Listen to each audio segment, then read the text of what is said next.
વંદે બ્રહ્મપુરાધિપં શ્રીસહજાનંદં ચ મૂલાક્ષરम्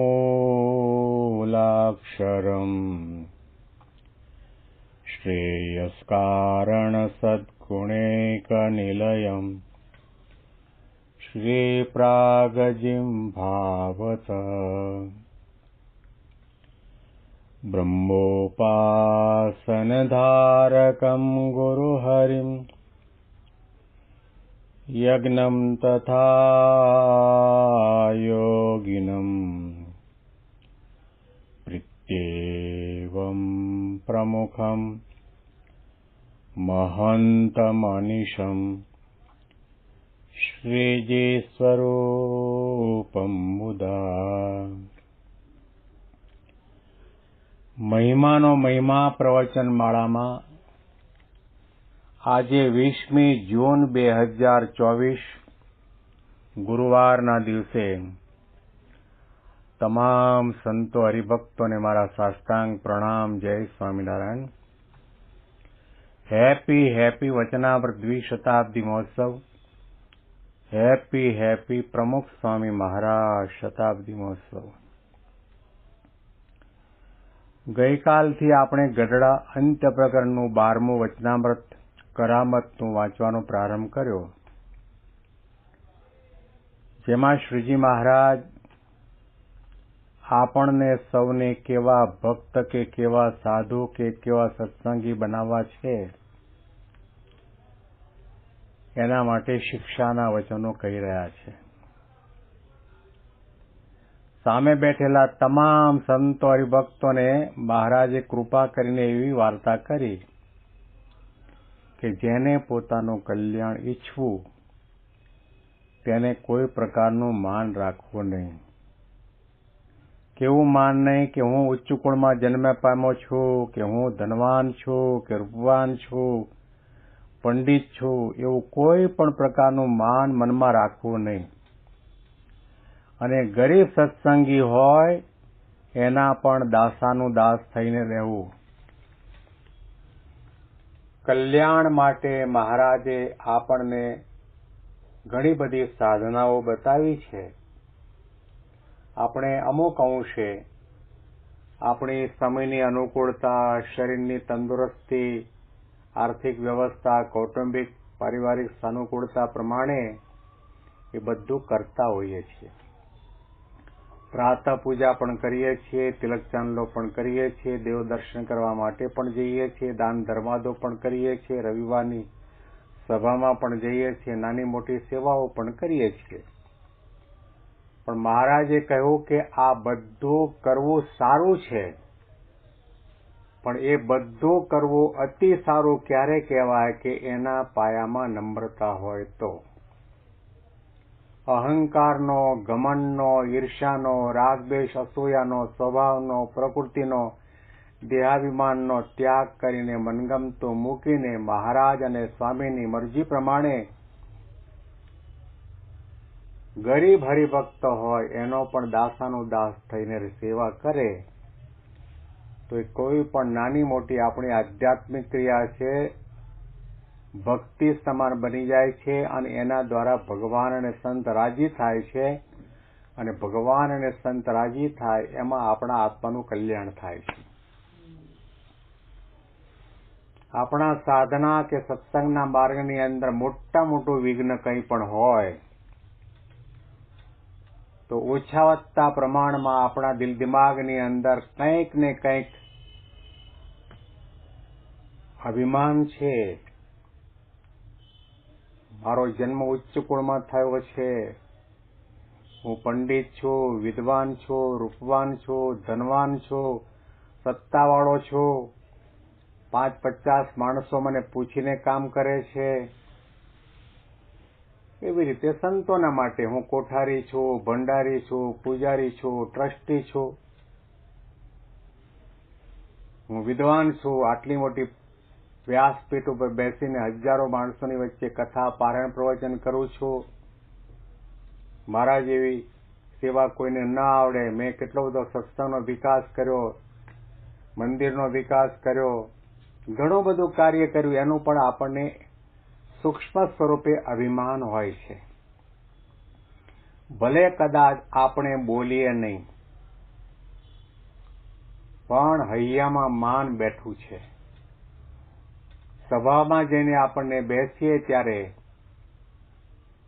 કેટલાક એવા આગળ પડતા હરિભક્તો હોય કે સમાજની દ્રષ્ટિએ પ્રતિષ્ઠિત વ્યક્તિ હોય, એને સંતો આગળ બેસાડે એટલે તરત આપણને મનમાં એમ થાય કે મને કેમ નથી બેસાડતા, મને બેસાડે તો, એવી ઈચ્છા અપેક્ષા આપણને રહ્યા કરે છે.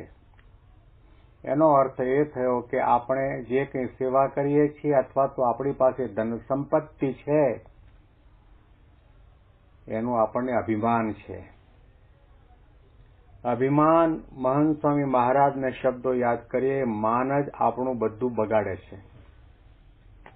સત્સંગમાં આપણું કોઈ પણ બગાડતું નથી, આપણે આપણું પોતાનું બગાડીએ છીએ. એ માનના કારણે, દેહાભિમાનના કારણે, અહમ મમત્વના કારણે, સ્વભાવના કારણે, ઈર્ષાના કારણે, અદેખાયના કારણે, મહિમાનો અભાવ છે, મુમુક્ષુતાનો અભાવ છે, એટલા માટે આ બધા દોષો છે માથું કાઢે છે અને આપણને સાચા સ્વરૂપની અંદર સત્સંગ કરવા દેતા નથી, સાચા સ્વરૂપમાં સેવા કરવા દેતા નથી, આજ્ઞા પાળવા દેતા નથી. શ્રીજી મહારાજ એટલા માટે શબ્દ પ્રયોગ કરે છે કે જેને પોતાનું કલ્યાણ ઈચ્છવું એને કોઈ પણ પ્રકારનું માન રાખવું નહીં. ઘણા ઘણા પ્રકારના માન છે. મહારાજે તો દૂધમાંથી પોરા કાઢ્યા છે કે પોતાના નિર્માનીપણાનું પણ માન આવી જાય. બધું છૂટે પણ માન છોડવું મુશ્કેલ છે. આપણે ત્યાં અને દુનિયામાં ભગવા કપડાં પહેર્યા હોય એને આપણે ત્યાગી કહીએ છીએ. કોનો ત્યાગ કર્યો? માતા પિતાનો ત્યાગ કર્યો, બરાબર છે. પોતાની જન્મભૂમિનો ત્યાગ કર્યો, એ પણ બરાબર છે. સત્તા, સંપત્તિ અને પંચવિષયનો ત્યાગ કર્યો, એ પણ બરાબર છે. અને લટિયા ફટિયા લઈને મોટા મોટા વાળ રાખીને ફરતા હતા, એ બધું કઢાવીને મુંડન કરાવ્યું, એ ત્યાગ કર્યો, એ પણ બરાબર છે. પણ તમે સ્વભાવનો ત્યાગ કર્યો, માનનો ત્યાગ કર્યો, ઈર્ષાનો ત્યાગ નથી કર્યો, ત્યાં સુધી તમારા નામની આગળ ત્યાગી શબ્દનું વિશેષણ લાગી જ ન શકે. સાધુ શબ્દનું, ત્યાગી શબ્દનું વિશેષણ લાગે ક્યારે? કે આપણા અંતરની અંદર આદિ અનાદિકાળથી આ બધા સ્વભાવ પ્રકૃતિ બેઠા છે અને પછી ભગવા કપડાં પહેરીને બેઠા તો પણ ત્યાગી ન કહેવાય. ત્યાગી તો એને કહેવાય. પર્વતભાઈ ત્યાગી કરતા પણ ઉચ્ચ કક્ષાની આધ્યાત્મિક ભૂમિકાવાળું જીવન જીવતા હતા. 7 દિવસ સુધી ગઢડામાં મહારાજનો સમાગમ કરવા માટે આવ્યા. કોઈએ જમવાનું પૂછ્યું નથી, પાગરણનું પૂછ્યું નથી, નાસ્તા પાણીનું પૂછ્યું નથી, ગરમ પાણીનું પૂછ્યું નથી, પણ કોઈનો અભાવ કે અવગુણ લીધો નથી. સભામાં પોતે મહારાજના દર્શન અને અમૃત પાણીનું પાન કરવા માટે સૌથી પાછળ આવીને બેસી જાય. એમ જ માનતા હતા કે આ બધા બેઠા છે, બધા મારા કરતા મોટા છે અને મારાથી મોટા હોય એનાથી આગળ મારા કેમ બેસાય? હું તો ઘણો નાનો છું, સત્સંગમાં કંઈ સમજતો નથી. મહારાજને તો ભગવાન માનતા હતા, પરંતુ ભગવાન સ્વામિનારાયણનું ભજન કરતા સંતોને પણ ભગવાન સમાન માનતા હતા. મહારાજના સમયમાં દુષ્કાળ પડ્યો અને તે વખતે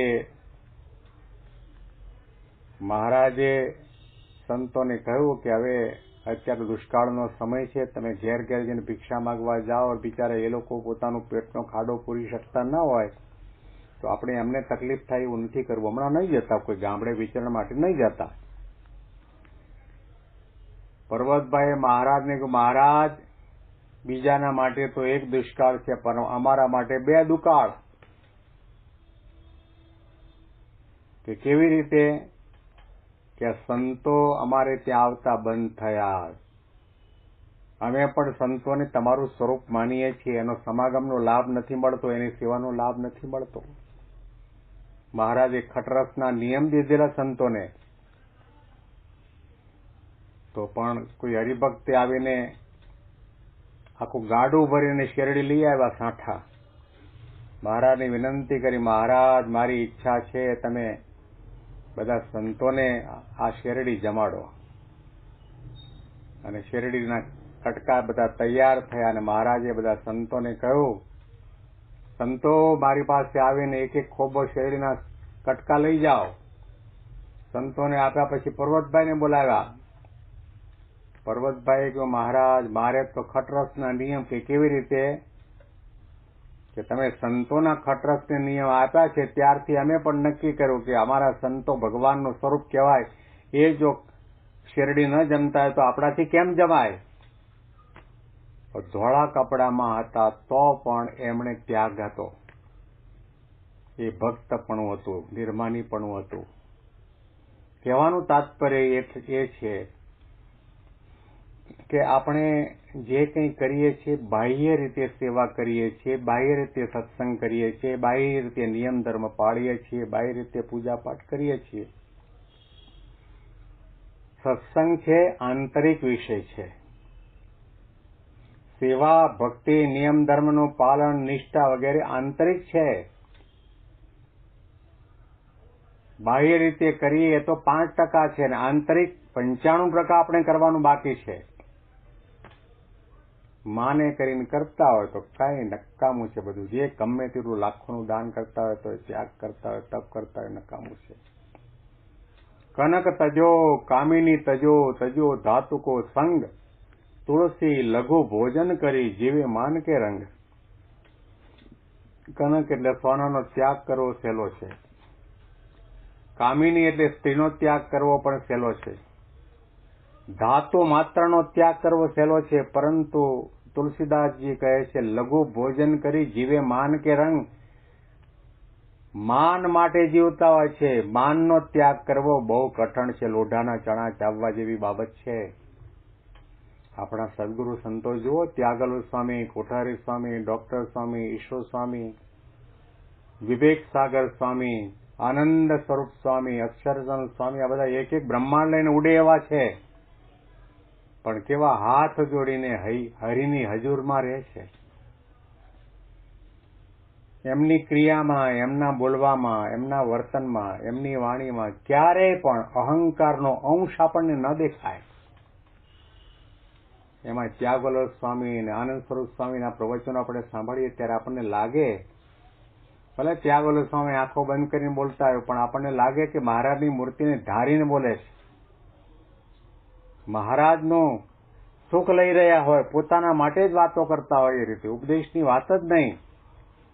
નિર્માનીપણું.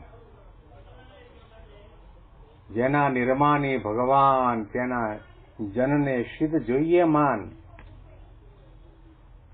આપણે માન માટે સત્સંગ કરીએ છીએ. ગુણાતીતાનંદ સ્વામીએ પણ કહ્યું, પ્રમુખ સ્વામી મહારાજનું વચન ટાંકીને કહેતા કે સત્સંગ કરવો તે કેવળ જીવના કલ્યાણના માટે કરવો. એટલા માટે મહારાજે શબ્દ પ્રયોગ કર્યો છે કે જેને પોતાનું કલ્યાણ ઈચ્છવું તેણે કોઈ પણ પ્રકારનું માન રાખવું નહીં. અને ગરીબમાં ગરીબ હરિભક્ત હોય એના પણ દાસાનું દાસ થઈને રહેવું. આપણે ધારો કે PR ડિપાર્ટમેન્ટ સંભાળતા હોઈએ મંદિરની અંદર, તો આપણને મોટા મોટા સત્તાધીશો હોય, પૈસાવાળા હોય, એની સરભરા કરવાનું ગમે. એને બોલાવીએ, ચલાવીએ, આગળ બેસાડીએ, પ્રસાદ આપીએ, બધું બરાબર છે, કરવું જ જોઈએ, એની ના પણ નથી. પણ એના માટે જેટલો ભાવ છે એટલો નીચે બુટ ચપ્પલની સેવામાં હોય એના માટે, એવા હરિભક્ત માટે આપણને એટલો ભાવ થાય છે? વ્યાસપીઠ ઉપર બેસીને જે હજારો માણસોની વચ્ચે કથા પ્રવચન કરતા હોય એવા વક્તાનું આપણે કપાળમાં પૂજન કરીએ, હાર પહેરાવીએ, એના માટે પૂજ્ય ભાવ દાખવીએ. એવો ને એવો પૂજ્ય ભાવ જ્યારે આપણને નાનામાં નાના, ગરીબમાં ગરીબ હરિભક્તની અંદર થાય તો સમજો કે આપણામાં નિર્માનીપણું આવ્યું. એવા હરિભક્ત તો આપણને નજરમાં આવતા જ નથી. એને તો આપણે ઠેબે ચડાવીએ છીએ, એને આપણે હળધૂત કરીએ છીએ, તો પછી ક્યાં ભક્તપણું આપણામાં આવ્યું? આપણને કલ્યાણની પડી જ નથી. મહારાજે કહ્યું કલ્યાણ કે તમને ક્યારે મળશે? જ્યારે તમારો અહંકાર ટળશે ત્યારે, અને સૌના દાસ થઈને રહેશો ત્યારે. આના અનુસંધાનમાં વિશેષ વાતો આપણે આવતીકાલના પ્રવચનમાં આજ વચનામૃતના માધ્યમથી સાંભળીશું. તમામ સંતો હરિભક્તોને મારા સાષ્ટાંગ પ્રણામ. જય સ્વામિનારાયણ.